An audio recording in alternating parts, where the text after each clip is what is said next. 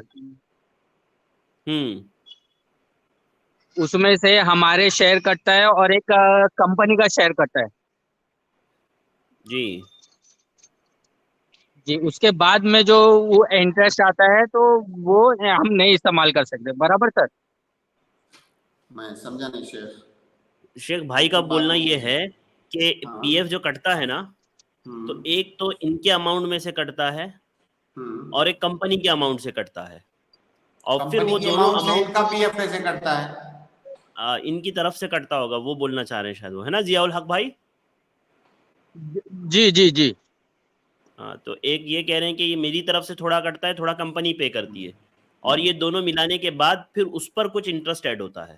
نہیں, وہ جائز نہیں ہے بالکل. جو انٹرسٹڈ ہوتا ہے وہ جائز نہیں ہے. جی جزاک اللہ. تو میں یہ کہنا چاہ رہا تھا سر جی کہ اس کو ہم کدھر استعمال کر سکتے ہیں, مطلب ہم کدھر دیں؟ غریبوں میں دیں, کسی کی غریب کی شادی میں دیں؟ ہاں غریبوں میں دے دیں, غریبوں میں دے دیں, شادی میں یا کسی بھی چیز میں غریبوں میں آپ دے دیں, اس مال سے چھٹکارا حاصل کرنے کے لیے. اس کو خود نہ جی استعمال جزاک کریں. اللہ, جزاکم اب اللہ خیرن, لیکن جو بارک آپ اللہ کی فیکم. اصلی رقم ہے وہ آپ کی ہے, وہ اصلی والی رقم آپ استعمال کریں گے, جو زائد ہے اس کو آپ دیں گے. جی ٹھیک ہے, جزاک اللہ, بارک اللہ فیکم. شکریہ. بہت بہت شکریہ بھائی ضیاء الحق انصاری. اس کے بعد میں اگلے گیسٹ کو ایڈ کر رہا ہوں. اگلے گیسٹ ہے سسٹر ایکس وائی زیڈ. میں آپ کو ایڈ کر رہا ہوں, آپ اپنا سوال. جی ایکس وائی زیڈ میں نے آپ کو ایڈ کیا ہے. السلام علیکم ورحمۃ اللہ وبرکاتہ. وعلیکم السلام ورحمۃ اللہ وبرکاتہ. جی شیخ, رقیہ شرعیہ کے بارے میں ہمارا سوال تھا کہ اس میں جی جو آپ نے ابھی بتایا کہ مطلق کو مقید نہیں کرنا چاہیے, تو پھر جی جو وہ اذکار راقی بتاتے ہیں تو وہ کتنی بار پڑھیں پھر ہم؟ راقی جو سجیسٹ کرتے ہیں, جو اذکار, جو دعائیں جو نبی صلی اللہ علیہ وسلم سے مطلب ثابت ہے. دیکھیے, ایک قاعدہ ہے اصول فقہ کے اندر کہ جی ما ورد مطلقاً یبقى مطلقاً حتی یرد دلیل التقیید. یہ تمام عبادات کے اندر ہے. ظاہر رقیہ بھی ایک عبادت ہے.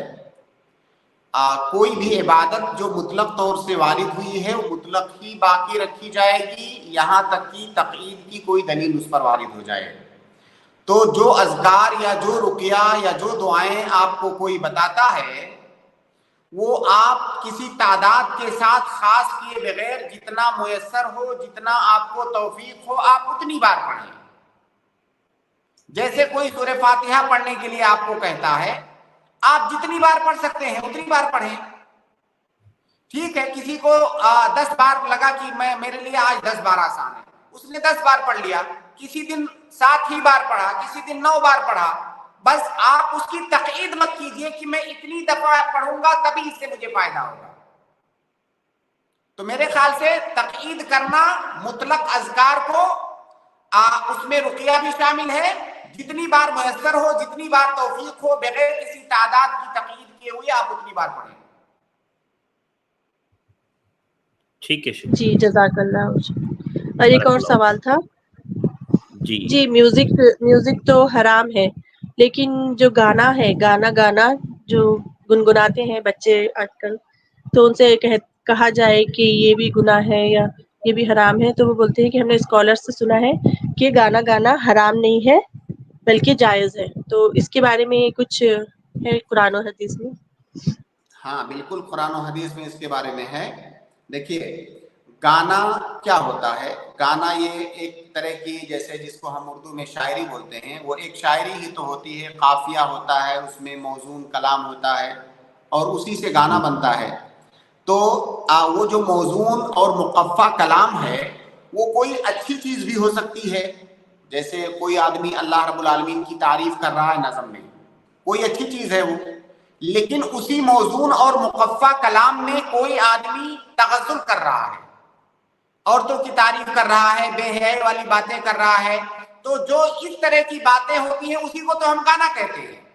کوئی گانے میں حمد اور نعت تو ہوتا نہیں ہے، حالانکہ جو گانا ہوتا ہے وہ بھی موزون اور مقفع، اس میں بھی قافیہ ہوتا ہے، اوزان ہوتے ہیں، شعر کی طرح سے ہوتا ہے، لیکن اس میں بے حیائی والی باتیں ہوتی ہیں تو اس کو ہم گانا کہتے ہیں۔ اگر اس میں اچھی باتیں ہوں، اخلاقیات والی باتیں ہوں، پند و نصائح ہوں، یہ ساری چیزیں ہوں تو ہم اس کو نظم کہتے ہیں۔ تو گانا وہی ہے جس میں جو انسان کو بے حیائی، فحاشی اور برے کاموں کی طرف بلاتی ہے، اس کی رغبت دیتی ہے، اس طرح کی خواہشات اس کے دل و دماغ کے اندر بیدار کرتی ہے، وہی گانا ہے۔ اب اس پر اگر ساتھ میں موسیقی بھی ڈال دیا جائے تو گویا کہ اس کی حرمت اور زیادہ ہو گئی۔ ایک تو وہ جو کلام ہے وہی قبیح ہے، اس میں موسیقی ڈال دیا گیا تو پھر اس کی قباحت اور بھی بڑھ گئی۔ تو ایسا ضروری نہیں ہے کہ موسیقی نہ ہو تو جائز ہے، موسیقی نہ ہونے کے باوجود بھی وہ ناجائز ہو سکتا ہے، کیونکہ اس کے اندر قبیح قسم کی باتیں ہیں، ایسی باتیں ہیں جو انسان کو برائی کی رغبت دلاتی ہے، برائی کی طرف لے جاتی ہے۔ دوسری بات یہ کہ مان لیجئے کوئی بہت اچھا کلام کسی نے گایا ہوا ہے یا پڑھا ہوا ہے، اس کے اوپر موسیقی ہے اور وہ کلام لوگوں کے درمیان مشہور ہے، جیسے قوالیاں ہوتی ہیں یا غزلیں ہوتی ہیں بہت ساری، تو بہت ساری ایسی نظمیں ہوتی ہیں جس میں کوئی اخلاقی خرابی نہیں ہوتی ہے، لیکن اسے موسیقی کے دھن پر گایا گیا ہوتا ہے اور وہ چیز مشہور ہو جاتی ہے۔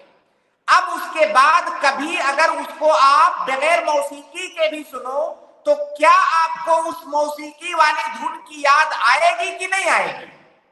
کیونکہ وہ مشہور ہو چکی ہے اسی دھن پہ۔ تو ہر وہ چیز جو آپ کو اس برائی کی طرف کی یاد دلائے یا آپ کے ذہن کو اس برائی کی طرف لے جائے تو گویا کہ یہ وسیلہ بن رہا ہے، اور جو وسیلہ بن رہا ہو حرام کام کی طرف لے جانے کا، وہ کام بھی حرام ہے۔ تو خلاصہ یہ کہ گانا چاہے موسیقی کے ساتھ ہو یا موسیقی کے بغیر ہو، وہ حرام ہے۔ جی جزاک اللہ خیر، بارک اللہ فیک۔ اس کے بعد میں جو ہے اگلے گیسٹ کو ایڈ کر رہا ہوں۔ اگلے گیسٹ ہے ساحر اختر، آپ اپنا سوال کریں، اس کے بعد میں ففروا الی اللہ کو ایڈ کروں گا۔ السلام علیکم شیخ۔ وعلیکم السلام ورحمۃ اللہ وبرکاتہ۔ شیخ آپ سے سوال تھا، یہ سورہ یاسین کی 68 نمبر آیت کی ذرا تفصیل بتا دیں گے مہربانی؟ سورہ یاسین کی 68 نمبر آیت، ہاں اس کی کچھ روایت مل رہی ہے، کچھ اللہ تعالیٰ کوئی لمبی عمر میں کوئی خلقت کر کے کوئی اندھے میں اٹھاتے ہیں یا پھر بچے کر کے اٹھاتے ہیں؟ بھائی مہربانی اس کو اگر وجہ تھوڑا سا پڑھ کے بتائیں وہ آیت پلیز۔ وہ آیت تو یاد نہیں ہے پر اس کی تفصیل آپ ہی پڑھ دیں بھائی ایک بار آیت، آپ ہی پڑھ دیں ایک بار آیت کو۔ ساحر بھائی آیت ہے آپ کے پاس؟ آیت تو یاد نہیں ہے پر اس کی تفصیل تھوڑی سی یاد تھی، وہی ہم نے کہا تھا۔ جی ٹھیک ہے، میں آیت پڑھ دیتا ہوں۔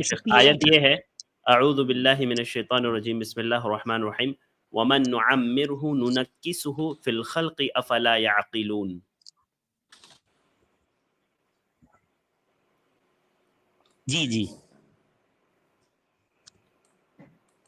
جی شیخ، سورہ یاسین آیت نمبر 68۔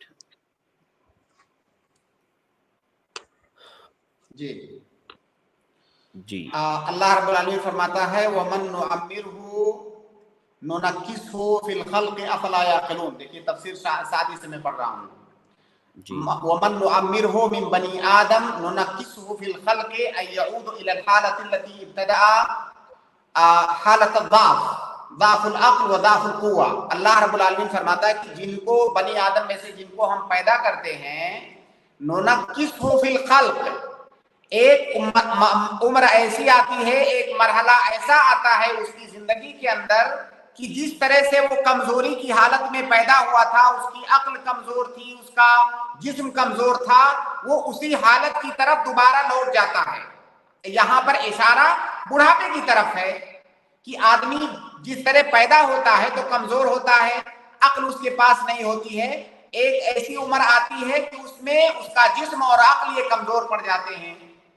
افلا یعقلون. تو اللہ رب العالمین کی جو نشانی ہے کہ انسان کو پیدا کرنے کے بعد اس کو مختلف مراحل سے گزارتے ہوئے اللہ رب العالمین ایسی حالت تک لے جاتا ہے کہ وہ پہلی حالت کی طرح ہو جاتا ہے, بچپنے کی طرح سے. اس میں اللہ تعالیٰ کی نشانیاں ہیں. افلا یعقلون. کیا لوگ غور نہیں کرتے ہیں؟ کیا لوگ سمجھتے نہیں ہیں؟ جی بھائی. آواز جی آ بھائی رہی ہے؟ آپ کو جواب مل گیا ظاہر بھائی؟ جی ہاں مل گیا. کچھ تفسیر میں ایسے شیخ کچھ تفسیر ایسی ملتی ہے کہ ایک لمبی عمر میں اللہ تعالیٰ اندھے کر کے اٹھاتے ہیں, تو یہ کیا صحیح ہے یا؟ نہیں, بالکل نہیں, بالکل نہیں بھائی. بالکل ہو نہیں نا. سکتا ہے بعض لوگ اندھے ہو بھی سکتے ہیں. اب اندھا ہونا یہ کمزوری ہے, آپ کی کمزوری. مختلف طرح کی کمزوریاں آپ کو آتی ہیں جب آپ بوڑھے ہوتے ہیں. آپ کا لمبی جسم عمر میں کمزور تھے. ہوتا ہے, آپ کی ہمت کمزور ہوتی ہے, آپ کے پاس قوت نہیں ہوتی ہے, عقل نہیں ہوتی ہے, عقل کمزور ہو جاتی ہے. تو اللہ رب العالمین آپ کو یاد دلا رہا ہے آپ کی اصلیت کے بارے میں. اور اللہ رب العالمین اس بات کی بھی ترغیب دلا رہا ہے کہ جب آپ کے پاس قوت ہے, طاقت ہے, جوانی ہے, تو اللہ رب العالمین کی اطاعت اور عبادت کر لو اس حالت میں زیادہ سے زیادہ. جی جی بالکل بالکل. بہت بہت شکریہ. جزاک اللہ خیر. السلام علیکم و رحمۃ اللہ بارک اللہ. وبرکاتہ. بہت بہت شکریہ بھائی ہمارے ساتھ جوائن ہونے کے لیے. اگلے گیسٹ سسٹر ہینا ہے, میں آپ کو ایڈ کر رہا ہوں. سسٹر ہینا ریموو ہو گئے ہیں. میں ہینا اسلم کو ایڈ کر رہا ہوں, آپ اپنا سوال کریں. جی سسٹر ہینا اسلم, میں نے آپ کو ایڈ کیا ہے.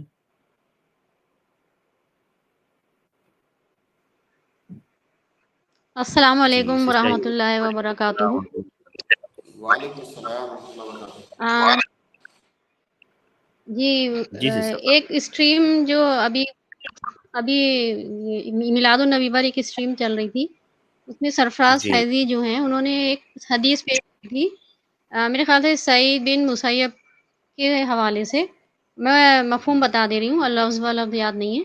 تو انہوں نے اس میں یہ بتایا تھا کہ ایک شخص فجر کی مطلب نماز پڑھنے کے بعد, سورج طلوع ہونے کے بعد, سورج جب طلوع ہو گیا اس کے بعد وہ نفل پڑھ رہے تھے. فجر کی نماز پڑھنے کے سورج طلوع ہونے کے بعد نفل پہ نفل پڑھ رہے تھے. تو سعید بن مسیب نے انہیں روکا, اور روکا تو انہوں نے کہا کہ کیا رکوع اور سجدہ کرنے پر عذاب دے گا؟ تو انہوں نے صحابی جو تھے انہوں نے فرمایا ہاں رسول کی اتباع, مطلب مفہوم بتا رہی ہوں, اس میں رسول کی اتباع جی نہیں ہے, کیونکہ رسول صلی اللہ علیہ وسلم نے فجر کی مطلب نماز کے بعد طلوع ہونے کے بعد کوئی نماز نہیں پڑھی. تو میرا سوال یہ ہے کہ جو اشراق پڑھتے ہیں ہم 20 منٹ بعد, کیا ہم نہ پڑھیں اسے, جو صلاۃ الضحیٰ پڑھتے ہیں؟ اب دیکھیے وہ واقعہ تو مجھے نہیں یاد ہے. سعید بن مسیب رحمہ اللہ بہت بڑے تابعی ہیں, بہت معروف تابعی ہیں. شاید جو واقعہ آپ بتا رہی ہیں اس واقعے کے اندر یہ ہوگا کہ جب سورج طلوع ہو رہا ہو اس وقت نماز پڑھنے سے منع کیا گیا ہے. جب تک سورج مکمل طور سے طلوع نہ ہو جائے اور ایک نیزہ اوپر نہ چلا جائے تب تک نماز نہیں پڑھنا ہے. آپ جو صلاۃ الضحیٰ کی بات کر رہی ہیں, چاشت کی نماز کی بات, تو چاشت کا وقت شروع ہوتا ہے جب سورج طلوع ہونے کے بعد ایک نیزہ اوپر چلا جائے, یعنی اس میں خوب زیادہ روشنی آ جائے, اس وقت صلاۃ الضحیٰ کا وقت شروع ہوتا ہے. وہ انسان اس وقت سے پہلے پڑھ رہا ہوگا, اس لیے سعید بن مسیب رحمہ اللہ نے اسے روکا ہوگا. تو اگر چاشت کا وقت شروع ہونے کے بعد کوئی پڑھ رہا ہے تو بالکل پڑھ سکتا ہے. جی نہیں, سر آپ مجھے آپ یہ بتا دیجئے کہ کیا نبی صلی اللہ علیہ وسلم نے فجر کی نماز کے بعد سورج طلوع ہونے کے بعد کوئی نماز پڑھی ہے یا نہیں؟ سورج طلوع ہونے کے بعد نہیں ہوگا, وہ شیخ وہی کہہ رہے ہیں کہ سورج طلوع ہونے کے بعد نہیں ہوگا. جو سرفراز بھائی نے کہا تھا وہ میں دیکھ لیتا ہوں الفاظ, اصل میں اسکول میں نہیں جی تھا, انہوں نے تو آپ ایک کام کریں سسٹر, یہ ہمارا جو ہیلپ نہیں لائن انہوں نمبر نے ہے یہ نا, کہا تھا نا جی. اچھا چلیے ایک بات اور بتا دیجئے کہ یہ قرآن خوانی جو ہے میت کے لیے قرآن خوانی جو ہے کرنا جائز نہیں ہے، لیکن کچھ علماء یہ کہتے ہیں کہ جیسے کسی نے مکان بنایا نیا یا دکان کھولی کوئی نئی، تو اس میں ایز اے رقیہ وہ سورہ قرآن خوانی کرا سکتے ہیں. نہیں، کیا بالکل صحیح ہے یہ؟ دلیل بالکل غلط ہے. اس کے لیے دلیل چاہیے. آپ نے مکان بنایا، اس میں زندگی بھر قرآن پڑھنا ہے. ایسا نہیں کہ جس دن مکان کا افتتاح کر رہے ہیں اس دن کسی حافظ کو قاری کو بلا کر قرآن خوانی کروانا ہے. وہ آپ کا مکان ہے، اس کے اندر آپ زندگی بھر قرآن پڑھیے. مکان کے افتتاح کے وقت کسی کو بلا کر کے قرآن خوانی کی رسم ادا کروانا یہ بدعت ہے، اس کا کوئی ثبوت نہیں ہے. ٹھیک ہے شیخ، جزاک اللہ خیر، بارک اللہ فیکم، بہت بہت شکریہ. ٹھیک ہے، السلام علیکم. وعلیکم السلام ورحمۃ اللہ وبرکاتہ. اس کے بعد میں ففروا الی اللہ کو ایڈ کر رہا ہوں، آپ اپنا سوال کریں. السلام علیکم ورحمۃ اللہ وبرکاتہ. شیخ وعلیکم السلام ورحمۃ اللہ وبرکاتہ. شیخ میں نے یہ 12 ربیع الاول شیخ جو یہ تاریخ مشہور ہوئی ہے، یہ میں نے کچھ لیکچرز میں پہلے سنا کہ یہ صرف وہ ہسٹورین اتہاس کار جو تھے ابن اسحاق، یہ ان کے وجہ سے مشہور ہوئی ہے، ورنہ اوتھینٹک جو زیادہ قریب والی جو علماء بولتے ہیں وہ 9 ربیع الاول ڈیٹ تھی رسول صلی اللہ علیہ وسلم کے پیدائش کی. تو اس پہ ذرا جاننا تھا بس یہ صرف. اور دوسرا یہ 12 ربیع الاول جو رسول صلی اللہ علیہ وسلم کی وفات کا دن ہے، اس کی ہمارے پاس کیا کنفرمیشن ہے، مطلب کس وجہ سے ہم ان کنفرم کرتے ہیں یہ 12 تاریخ؟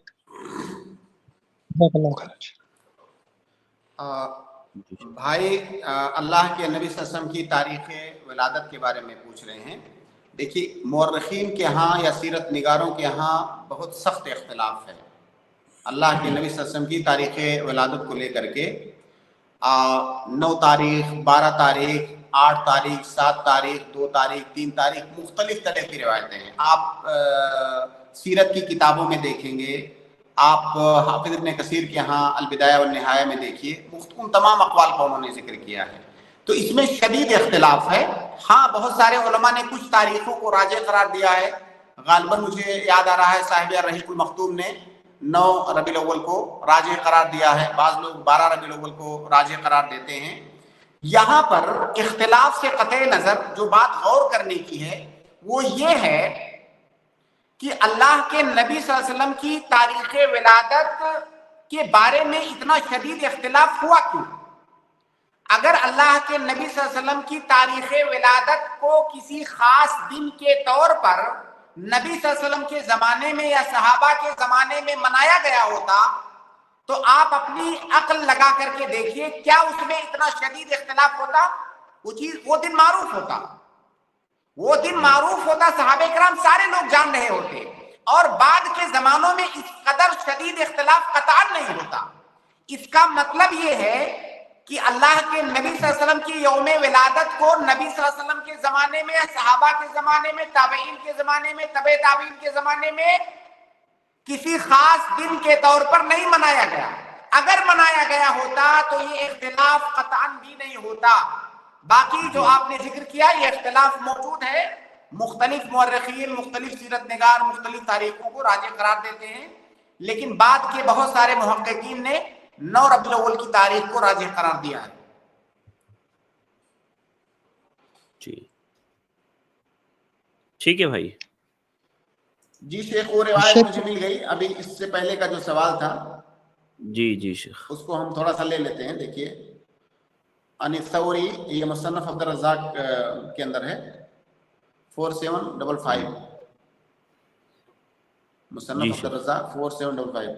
عن الثوری عن ابی ریاح عن ابن المسیب انه رأى رجلا يكرر الركوع بعد طلوع الفجر فنهاه. سعید بن المسیب نے ایک آدمی کو دیکھا کہ طلوع فجر کے بعد وہ نماز پہ نماز پڑھے جا رہا ہے. یکرر الرکوع ہے مطلب پڑھے جا رہا ہے. جی تو سعید بن المسیب نے اس شخص کو روکا تو اس نے کہا کہ یا ابا محمد ایعذبنی اللہ علی الصلاۃ، ابو محمد ان کی کنیت ہے. کہا کہ اے ابو محمد کیا اللہ تعالیٰ نماز پڑھنے پر مجھے عذاب دے گا؟ میں تو نماز ہی تو پڑھ رہا ہوں, کوئی دوسرا کام یا کوئی غلط کام تو نہیں کر رہا ہوں, میں عبادت ہی کر رہا ہوں. تو انہوں نے کہا کہ لا ولکن یعذبک علی خلاف السنہ, اللہ تعالیٰ نماز پڑھنے پر تمہیں عذاب نہیں دے گا, لیکن سنت کی جو مخالفت کر رہے ہو اس پر عذاب دے گا. تو ایک ایسے طریقے پر تم نماز پڑھ رہے ہو جو طریقہ نبی صلی اللہ علیہ وسلم سے ثابت نہیں ہے, تو سنت کی مخالفت کر رہے ہو. کیونکہ حدیث کے اندر آیا ہے کہ جب فجر طلوع ہو جائے تو فجر کی جو 2 رکعت سنت ہے, سنت راتبہ, اس کے علاوہ اور کوئی نماز نہیں ہے, اور وہ شخص اس سے زیادہ پڑھے جا رہا تھا, تو یہ سنت کی مخالفت ہے. تو غالباً جہاں پر اسٹریم میں ذکر کیا گیا ہوگا وہاں پر یہی کہ عمل میں, عبادات میں بھی اصل یہ ہے کہ وہ عبادت سنت کے موافق ہونی چاہیے. عمل کا صالح ہونا صرف کافی نہیں ہے, بلکہ عمل کا صالح ہونا ضروری ہے اور سنت کے مطابق ہونا ضروری ہے. ایسا نہیں کہ کوئی آپ نیک عمل کرو تو کوئی حرج نہیں ہے, چاہے سنت کی مخالفت ہو یا موافقت ہو. جیسے کوئی آدمی ظہر کو 6 رکعت پڑھنے لگے اور کہے بھائی نماز ہی تو ہے, تو ہم کہیں گے بھائی یہ گھر سے نماز ہے لیکن یہ سنت کے خلاف ہے, دین کے خلاف ہے, اس لیے جائز نہیں ہے. ٹھیک ہے شیخ, جزاک اللہ خیر, بارک اللہ فیکم. امید ہے سسٹر کو جواب مل گیا ہوگا ان کے سوال کا. بہت بہت شکریہ شیخ, ہمیں وقت دینے کے لیے. وقت ہمارا مکمل ہو گیا ہے, تو یہیں پر آج ہم اسٹریم کو ختم کرتے ہیں. بارک اللہ فیکم. انشاءاللہ کل ملاقات ہوگی. السلام علیکم ورحمۃ اللہ وبرکاتہ. اس کے بعد میں اپنے بھائیوں اور بہنوں کا شکر گزار ہوں اور معذرت خواہ ہوں ان بھائیوں سے جن کے نمبر نہیں آئے. انشاءاللہ میں کل آپ لوگوں کو ضرور ایڈ کروں. آج کے لیے بس اتنا ہی, مجھے دیجیے اجازت. انشاءاللہ کل کی اسٹریم میں دوبارہ آپ لوگوں سے ملاقات ہوگی. آپ لوگ ضرور آئیے گا اور ہم یہیں ہوں گے انشاءاللہ. جانے سے پہلے اختتام مجلس کی دعا پڑھ لیجیے. سبحانک اللہم و بحمدک, اشہد ان لا الہ الا انت, استغفرک و اتوب الیک. السلام علیکم ورحمۃ اللہ وبرکاتہ.